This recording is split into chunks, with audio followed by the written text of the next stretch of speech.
श्री शिवाय नमस्तोभ्यम। हर हर महादेव। दोस्तों, आप सभी भक्तजन जानते होंगे कि अभी चल रहे हैं बारिश के दिन, और जब भी बारिश के दिन हो तो आपके यहाँ आपके क्षेत्र में बारिश हो, उस दिन आप सभी को बारिश का पानी इकट्ठा करके एक दिव्य प्रयोग करना है। ये कोई कही सुनी बातें नहीं है। ज्योतिष में इस उपाय का वर्णन मिलता है।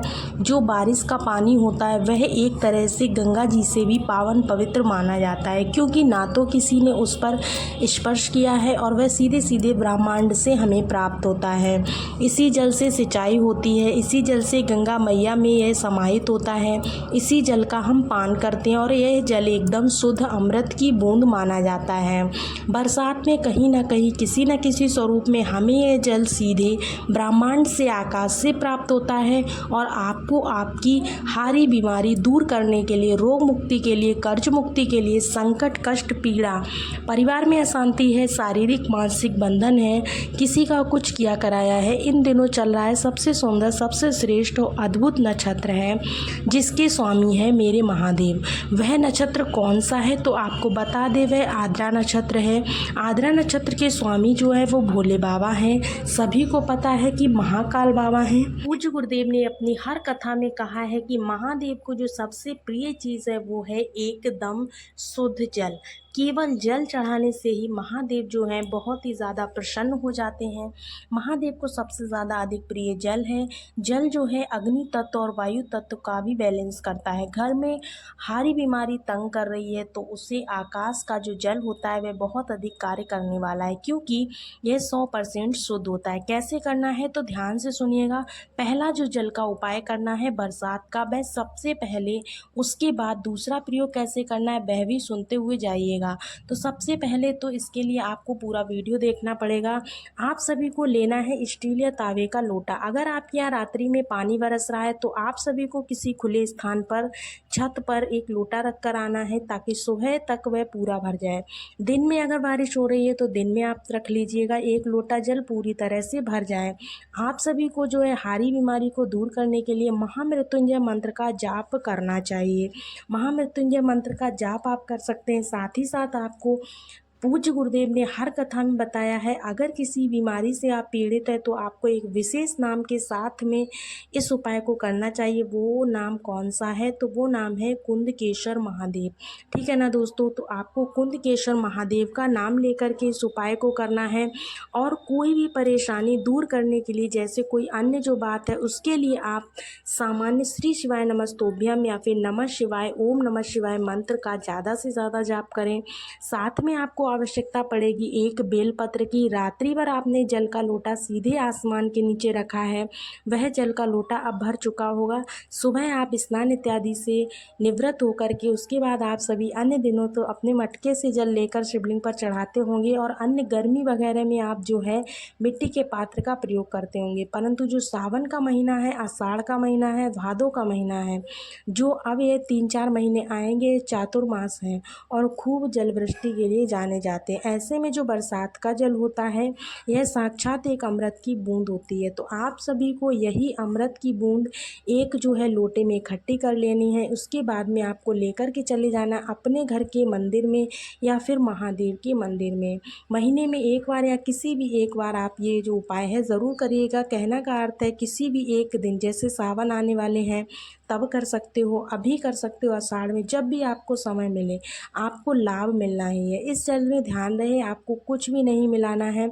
जैसा अन्य बार हम सभी दूध मिलाते हैं या फिर गंगा जल मिलाते हैं, इस जल में आपको कुछ नहीं मिलाना है। ठीक है ना, क्योंकि ये साक्षात शिव का स्वरूप है जो हमें शिव द्वारा प्रदान किया जा रहा है। अब हमें लेकर के पहुंच जाना है इसे महादेव के मंदिर में। ठीक है ना, मंदिर में या फिर घर में जहाँ भी आप उपाय कर रहे हैं, अपना नाम व गोत्र बोलकर, अपनी मनोकामना बोलकर आपको सबसे पहले क्या करना है, प्रार्थना करना है। आसन का चुनाव जरूर करें और कहें कि हे भोले बाबा, हे महादेव, मैं आज आपको आपके समक्ष साक्षात जो है अमृत की बूंद अर्थात आपकी जो सबसे अधिक प्रिय है वह जल समर्पित करने जा रही हूँ। आसमान से सीधे ओलावृष्टि पानी बरस रहा है, वही जल आपके लिए लाई हूँ। भोले बाबा, आपको अलग अलग स्वरूप में जल समर्पित किया जाता है, परंतु सबसे ज़्यादा श्रेष्ठ जल मैं आपकी शिव भक्तों करके लाई हूँ।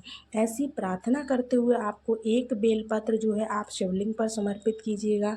इसके बाद 5 स्थानों पर आपको ये जल, गणेश जी का स्थान, कार्तिकी भगवान का स्थान, माता अशोक सुंदरी का स्थान और माता रानी का हस्त कमल, साथ ही साथ जो शिवलिंग होता है जैसा कि मैंने बताया है, महामृत्युंजय मंत्र का जाप करते हुए आपको जल जो है महादेव की शिवलिंग पर एक धार में समर्पित कर देना है। सामान्य बात अगर की जाए तो अन्य मंत्रों का उच्चारण आप अन्य उपायों के लिए करेंगे, ठीक है ना। बस ये सबसे पहला आपको प्रयोग करना है। साधारण सरल तरीके से आसमान से प्राप्त होने वाले जल से यह एक अपने आप में दिव्य प्रयोग है, जो कि साल भर में सिर्फ 3-4 महीनों में ही किया जाता है। अर्थात इस बरसात के महीनों में भी आप ये दिव्य प्रयोग कर सकते हैं।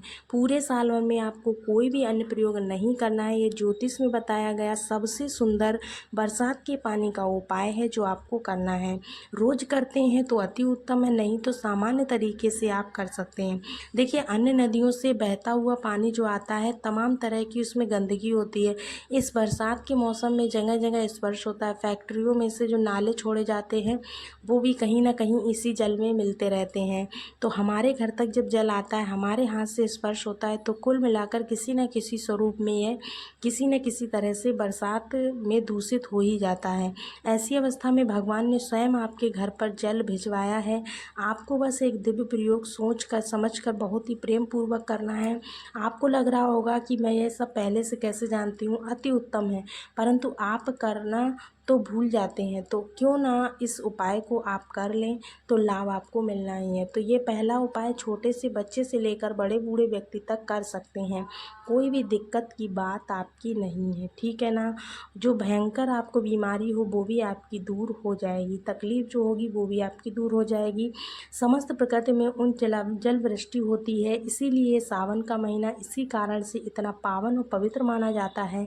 सावन महीने में जो भी जल का लोटा है उन्हें समर्पित करता है, वह समस्त सुखों की स्वतः ही अनुभूति उसे होती है।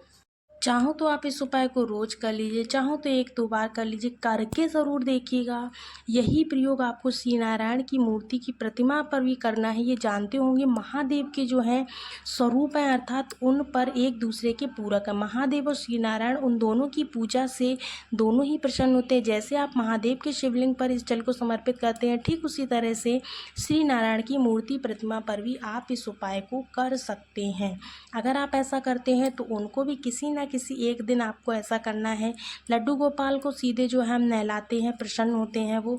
इसी तरह से जब बारिश आती है तो हमारे घर में जब गंगा जल होता है, बारिश का जल होता है, इनसे आप लड्डू गोपाल को भी नहला सकते हो। बहुत ही ज़्यादा प्रसन्न होते हैं वो। एक बार आप इस उपाय को ज़रूर करके देखिएगा।